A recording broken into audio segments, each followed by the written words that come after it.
Sir కూటమి ప్రభుత్వం గతంలో ఏం చెప్పింది, అధికారం చేపట్టే ముందు సూపర్ సిక్స్ అనే పథకాలు ఇచ్చింది. జగన్మోహన్ రెడ్డికి మించిన సంక్షేమం ఇస్తామన్నారు. ఆ కూటమి ప్రభుత్వం ఇచ్చినటువంటి సూపర్ సిక్స్ అమలుపై మీ అభిప్రాయం ఏంటి? ఇప్పటికే 99% అమలు చేసాము, ఎవరైనా అమలు చేయలేదంటే వాడి నాలుక మందు అని చంద్రబాబు గారు చెప్పారు. 18,000 మహిళలకు ఇస్తామన్నారు. ఇచ్చారా? తర్వాత 15,000 నీకు 15,000 నీకు 15,000 నీకు 15,000 అన్నారు. అది అందరికీ ఇచ్చారా? అసలు ఎవరు స్టార్ట్ చేయలేదు. సో నాలుగు మందం అంటే మాట్లాడొద్దు. నిన్ను కూడా ఎవరో ఒక మాట్లాడితే నన్ను క్వశ్చన్ చేస్తారా, సీఎంను క్వశ్చన్ చేస్తారా?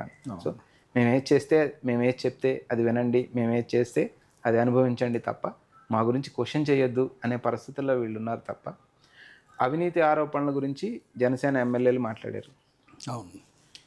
కొన్ని చోట్ల టీడీపీ ఎమ్మెల్యేలు, మనకి అక్కడ బీజేపీ ఎమ్మెల్యే జమలమడుగు ఎమ్మెల్యే అట్లాగే తాడిపత్రికి వాళ్ళు ఎట్లా కొట్టుకుంటున్నారో చూసాం. సో వాళ్ళ మనుషులే దాన్ని బయట పెడుతున్నారు కదా. అక్కడ ఇది మన కల్తీ మద్యం వాళ్ళ మనుషులే కదా. గతంలో అంతా కల్తీ మద్యం అని ఆరోపించాం, మరి ఈరోజు కల్తీ మద్యం అంతా వాళ్ళ మనుషులే అని అంటున్నారు కదా ప్రజలు. సో ఏమి మారింది, ఏమి లబ్ధి జరిగింది, ఏం మంచి జరిగింది అంటే ప్రజల్ని అడిగితే ప్రజలు చెప్తారు. సార్ ఇంకోటి క్రాప్ ఇన్సూరెన్స్ అవును మాకు రాలేదని చెప్తా ఉన్నారు రైతులు గిట్టుబాటు ధరలు. నిన్న అరటిపండ్లు, అంతకుముందు మామిడికాయలు, అంతకుముందు టమాటా, అంతకుముందు ఉల్లిపాయలు, అంతకుముందు బంతి పూలు, ఇప్పుడు పత్తి చూసాం రైతుల పరిస్థితి ఏంటి అని. మరి ఏమి మంచి జరిగింది అని చెప్పాలి ఈ ప్రభుత్వం? మరి అన్ని వర్గాలు సంతృప్తిగా ఉన్నారని చెప్తారు చంద్రబాబు గారు. ఆయన సంతృప్తిగా ఉన్నాడు, కుర్చీ దొరికింది, కొడుక్కి మంత్రి పదవి వచ్చింది కాబట్టి వాళ్ళ ఇంట్లో వాళ్ళు దే ఆర్ హ్యాపీ, కాబట్టి ప్రజలు కూడా హ్యాపీగా ఉన్నట్టుగా భావించాలంతే. సార్ ఆంధ్రప్రదేశ్లో సంబంధించి ఒక ట్రోల్ అయితే బాగా ట్రెండింగ్లో ఉంది. ఆంధ్రప్రదేశ్ రోడ్లు బ్రహ్మాండంగా ఉన్నాయి, రోడ్డు మీద పాలు పోస్తే ఎత్తుకొని డిష్లో పోయి. నేను ఒక్కటే చెప్తానండి. గూడూరు నుంచి వెంకటగిరికి ఒక రోడ్డు ఉంది. నేను లేటెస్ట్గా ట్రావెల్ చేశాను, అందుకే ప్రత్యేకంగా ఒక రోడ్డు చెప్తాను. గూడూరు నుంచి వెంకటగిరికి ఒక రోడ్డు ఉంది. నార్మల్ స్పీడ్తో వెళ్తే 45 minutes. గంటన్నర లోపు వెళ్ళగలుగుతున్నామా అనేది చెప్పండి నాకు. గంటన్నర లోపు వెళ్ళగలుగుతామా చెప్పండి. అంటే ఈ ట్రోల్ చేసిన ఆవిడ కూడా నెల్లూరు జిల్లా. అదే వాళ్ళు వేసి దాన్ని కాఫీ తీసామని చెప్పారు, పాలు పోసి కాఫీ తీసామని చెప్పారు. ఫ్యాక్ట్ కూడా అట్లా ఉంది. నేను ట్రావెల్ చేసిన రోడ్డు గురించి చెప్తున్నాను మీకు. దాన్ని బట్టి సోషల్ మీడియా వచ్చింది, ప్రచారం చేసుకుంటా ఉన్నారు. మేము ఫైన్ చాలా బాగుంది అనే ఇంప్రెషన్ ప్రజల్లో క్రియేట్ చేస్తేనే దీన్ని కాపాడుకోగలుగుతాం కాబట్టి మాట్లాడుతూ ఉన్నారు, రిపీటెడ్గా చెప్తా ఉన్నారు ప్రజల్లోకి ఎక్కించేదానికి. ఒక ప్రాంతం వాడు ఇంకో ప్రాంతం చూడు, ఇంకొక విషయానికి ట్రావెల్ అవటం కూడా. వార్తాపత్రికలు కూడా మనకి అన్ని సిటీ ఎడిషన్స్ వచ్చేసినప్పుడు ఏ సిటీకి ఆ సిటీ కన్ఫైన్ అయిపోద్ది న్యూస్. సో అసలు కాదండి, 5,000 కోట్లు నా దగ్గర డబ్బులు లేవు, నేను కాలేజీలు కట్టలేను అని చెప్తుంటే ఇంకా అంత సూపర్ ఫైన్ ఏం సూపర్ ఫైన్? లోతుల్లోకి వాళ్ళు చెప్పిన మాటే, మా దగ్గర డబ్బులు లేవు, 5,000 కోట్లు కూడా మేము వెచ్చించలేము, మేము ప్రభుత్వం మెడికల్ కాలేజ్ నిర్వహించలేదు అని చెప్పిన తర్వాత ఏ స్థితిలో ఉంది ఈ ప్రభుత్వం అని అంచనా వేసుకోవచ్చు కదా మనం. నేను అంచనా వేయకపోయి, ఇప్పుడు నేను మాట్లాడింది రాజకీయ భాష అని ప్రజలు అంచనా వేసుకుంటారు కదా. క్లారిటీ ఉంటుంది కదా. సరే, కాంగ్రెస్ పార్టీలో మీ రోల్ ఏంటి భవిష్యత్తులో? యాజ్ ఆఫ్ నౌ నేను PCC జనరల్ సెక్రటరీగా ఉన్నాను. మ్యాక్సిమం ఎంత టైం ఇవ్వగలను, నేను మ్యాక్సిమం అంత టైం పార్టీకి ఇస్తూ ఉన్నాను, పనిచేస్తూ ఉన్నాను. సో యాజ్ ఆఫ్ నౌ మా రోలు అంటే కాంగ్రెస్లో ఉన్న ప్రతి ఒక్కరం కూడా 2029లో ఇర్రెస్పెక్టివ్ నాకు ఏ పదవి వస్తుందో ఏంటి అనేది అనవసరం, కానీ రాహుల్ గాంధీని ప్రధానిగా చూడాలి. దానికోసం పార్టీ ఏ టాస్క్ ఇచ్చినా, హైకమాండ్ ఏది చెప్పినా చేయడానికి సిద్ధంగా ఉన్నా. అదే నా రోల్. సరే అండి, ఇప్పుడు ఆంధ్రప్రదేశ్లో కాంగ్రెస్ పార్టీ షర్మిల గారు వచ్చిన తర్వాత పార్టీ బలపడింది. ఎలా ఉంది గతాన్ని చూస్తే? షర్మిల గారు రాకముందు ఎలా ఉంది, షర్మిల గారు వచ్చిన తర్వాత ఉంది? అంటే 14-19 టైంలో రఘువీరెడ్డి గారు ఉన్నప్పుడు కాంగ్రెస్ పార్టీని నిలబెట్టారని చెప్పడానికి రఘువీరెడ్డి గారు అని చెప్పాలి. రఘువీరెడ్డి గారు PCC బాధ్యతలు తప్పుకున్న తర్వాత కొంత గందరగోళం వాతావరణం ఉంది. రఘువీరెడ్డి గారు తప్పుకున్న తర్వాత శైలజనాథ్ వచ్చారు, ఇంకా వేరే పర్సన్ వచ్చారు. ఇప్పుడు మళ్ళా షర్మిల గారు వచ్చారు. ఎలా ఉంది కాంగ్రెస్ పార్టీ?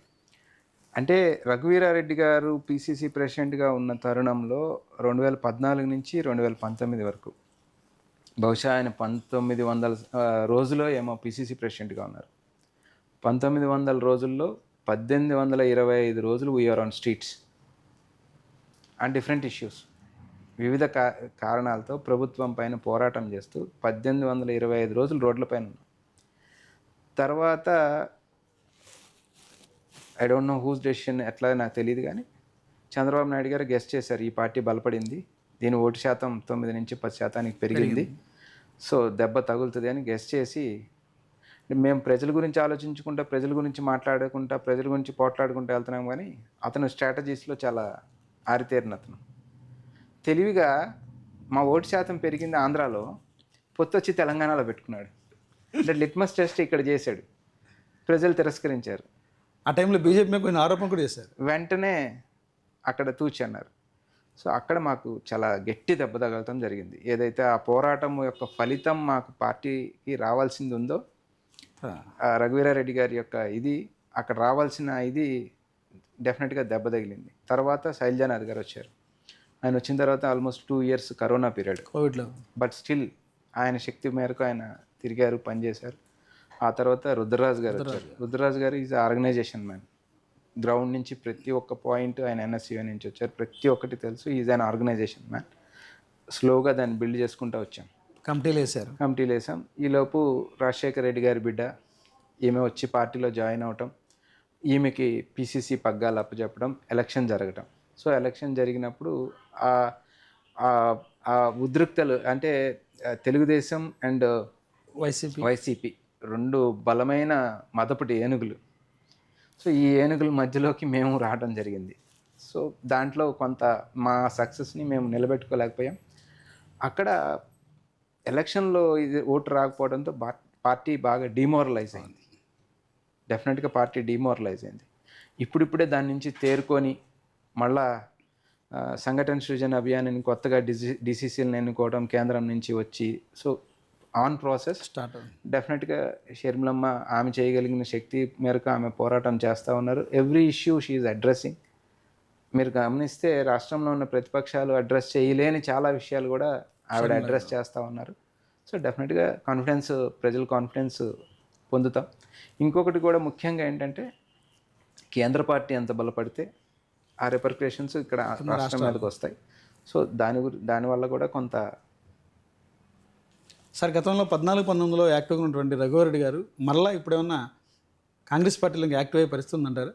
అంటే ఈ మధ్యకాలంలో కొంచెం మళ్ళీ మీడియా ముందు కానీ కొన్ని బయటకు వస్తున్నారు పార్టీ పరంగా, ఇంకేమన్నా యాక్టివ్ అయ్యే పరిస్థితి ఉందా? మళ్ళీ యాక్టివ్ అంటే నాకు అంటే ఆయనే ఒక ఇంటర్వ్యూలో చెప్తున్నప్పుడు నేను కూడా చూడటం జరిగింది. ఒక టైంలో నేను వద్దనుకున్నాను, ఫుల్ ఫ్లెడ్జ్డ్గా నేను చేయాల్సినవి అన్నీ నాకు సంతృప్తినిచ్చింది నా రాజకీయ జీవితం. బట్ ఎప్పుడైతే రాహుల్ గాంధీ గారిని కేసు పెట్టి ఆయన పైన జైలు శిక్ష విధించి ఇల్లు కూడా ఖాళీ చేయించారో, మళ్ళా నాకు మనసుకి ఇది కరెక్ట్ కాదనిపించింది, మనసుకు గాయమైంది. సో రాహుల్ గాంధీ ప్రధాని అయ్యే వరకు నా శక్తి మేరకు నేను పార్టీ కోసం కృషి చేస్తాను, పనిచేస్తాను అని మాట్లాడుతున్న తరుణంలో, అదే టైంలో పార్టీ కూడా గుర్తించి పార్టీలో అత్యున్న హైయెస్ట్ పోస్ట్ సిడబ్ల్యూసీ మెంబర్, వారిని సిడబ్ల్యూసీ మెంబర్గా పంపించడం జరిగింది. ఇవాళ చాలా యాక్టివ్గా పార్టీ ఏదైనా సరే పైన బాధ్యత ఆయనకి అప్పచెప్తే, మన ఒరిస్సాకి గజపతి డిస్ట్రిక్ట్కి అబ్జర్వర్గా వారిని పంపించడం జరిగింది. 7 రోజులు అక్కడ ఉండి బ్లాక్ వరకు వెళ్ళి అంత లోతుల్లోకి వెళ్ళి పనిచేసిన అతి కొద్ది నాయకుల్లో రఘువీరారెడ్డి గారు కూడా అంత డీప్కి వెళ్ళి పనిచేశారు అని అక్కడ వాళ్ళు చెప్తా ఉన్నారు. సో పార్టీ పట్ల అంత సిన్సియారిటీ ఉంది. పార్టీ ఏ టాస్క్ ఇచ్చినా, ఏ అసైన్మెంట్ ఇచ్చినా అంత అద్భుతంగా పనిచేస్తూ ఉన్నారు. అంటే ఇప్పుడు పార్టీని ఇప్పుడు స్ట్రెంథెన్ చేస్తున్నారు కదా, మళ్ళీ ఏమన్నా కాంగ్రెస్ పార్టీలో గతంలో మాజీలుగా ఉన్నటువంటి ఎవరైతే మాజీ మంత్రులుగా ఉన్నారో, ఎంపీలుగా ఉన్నారో, రాజ్యసభ మళ్ళీ ఏమన్నా మాజీ ఉన్న వాళ్ళు ఏమన్నా మళ్ళీ పార్టీలో తిరిగి వచ్చే పరిస్థితి ఉందంటారా? అది వాళ్ళ వ్యక్తిగత ఆలోచనల మేరకు వాళ్ళు వస్తారా. మన మధ్య కూడా ప్రెస్ మీట్ పెట్టినప్పుడు కూడా పిసిసి ప్రెసిడెంట్ అయినటువంటి షర్మిల గారు ప్రెస్ మీట్ పెట్టినప్పుడు కూడా పిలుపునిచ్చారు. వాటితో పాటుగా కేంద్ర మాజీ మంత్రి పేరు గతంలో కాంగ్రెస్ పార్టీకి అధికారంలో ఉన్నప్పుడు ఫైనాన్స్ మినిస్టర్గా చేశారు, ఆయన కూడా పిలుపునిచ్చారు. మళ్ళీ సీనియర్లందరూ కూడా మళ్ళీ ఆహ్వానిస్తున్నాము కాంగ్రెస్ పార్టీలోకి అని చెప్పండి. ఆ పరిస్థితి ఏమైనా వచ్చే పరిస్థితి ఉందా? ఎస్, శీలం గారు అండ్ శీలం గారు అండ్ షర్మిల గారు ఇద్దరు పిలుపునివ్వడం జరిగింది. వీళ్ళు ఆ దశగా కృషి చేస్తూ ఉన్నారు, అవకాశం ఉన్న చోటంతా చర్చలు జరుపుతూ ఉన్నారు. సో ఏదేమైనప్పటికీ రాష్ట్రం మీద ప్రేమ లేకపోతే రాష్ట్రాభివృద్ధి అనే అనాలిసిస్ తీసుకున్నప్పుడు ఎవరైతే కాంగ్రెస్ పార్టీని విడిచిపెట్టి వెళ్ళిన కాంగ్రెస్ నాయకులు ఉన్నారో వాళ్ళ లోపలైతే అంతర్మదనం, మీరు ఇండివిజువల్గా సీనియర్ కాంగ్రెస్ నాయకులు కాంగ్రెస్లో లేని వాళ్ళని ఎవరన్నా విడిగా మాట్లాడండి వాళ్ళతోటి ఏంటి అని. మన పార్టీయే బాగుంది, మన పార్టీ బలపడితే బాగున్ను, మన పార్టీ ఇలా ఉండకూడదు. ఇన్ఫ్యాక్ట్ గుంటూరులో కూడా నాతో 2-3 మాజీ మంత్రులు మాట్లాడడం జరిగింది, నాతోనే మాట్లాడడం జరిగింది.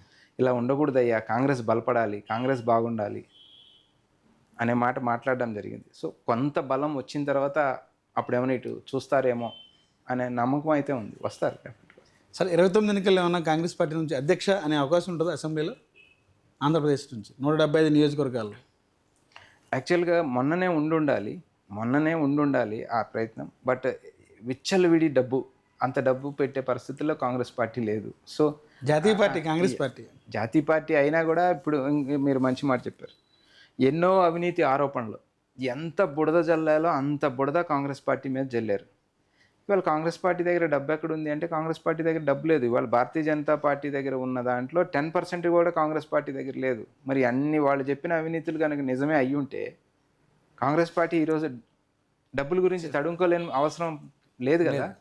సో కావాలని పని కట్టుకొని బ్లేమ్ చేసి పార్టీని ఇచ్చేసే పరిస్థితి చేశారు తప్ప అదర్వైజ్ కాంగ్రెస్ పార్టీ సిద్ధాంతం, కాంగ్రెస్ పార్టీ ఆలోచన చాలా డిఫరెంట్.